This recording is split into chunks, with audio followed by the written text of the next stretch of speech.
आज आपण जर बघितलं असेल देशामध्ये आज 142 कोटी आपली जनता आहे, त्या जनतेचं जी देणगी दिलेली होती, आज रामभूमी जे मंदिर बांधले गेलेले आहे त्यामध्ये राम मंदिर, त्याच्यामध्ये ज्यांनी ज्यांनी देणगी दिली करोडो हजारो कोटी रुपयाचा तिथं भ्रष्टाचार झालेला आहे। आणि तो भ्रष्टाचार जो झालेला आहे त्याच्यामध्ये जी कमिटी नेमण्यात आलेली होती ते पंतप्रधान मोदी साहेबांनी नेमलेली होती। त्याचे जे ट्रस्टी होते चंपतरायजी आणि त्यांचे महंत नित्य गोपाल दास, डॉक्टर अनिल मिश्रा, गोविंद देवगिरी, गोपालराव, हे जे सगळी ट्रस्टी आहेत हे माननीय पंतप्रधान मोदी साहेबांनी तिथं त्यांची अधिकृतरित्या नेमणूक केलेली होती।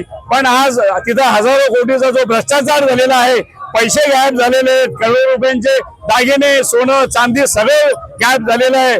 तर या लोकांची सुप्रीम कोर्टाच्या चीफ जस्टिसच्या द्वारे यांची चौकशी व्हावी आणि यांच्यावर सगळ्यांवर गुन्हा दाखल व्हावा ही आमची मागणी आहे।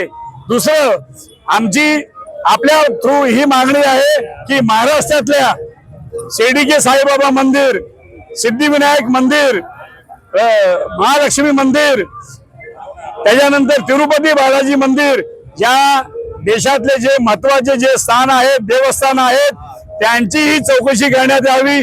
तिथेही या 12 वर्षामध्ये मोदी सरकारच्या राज्यामध्ये 100% घोटाळे झालेले आहेत आणि तेही बाहेर येतील।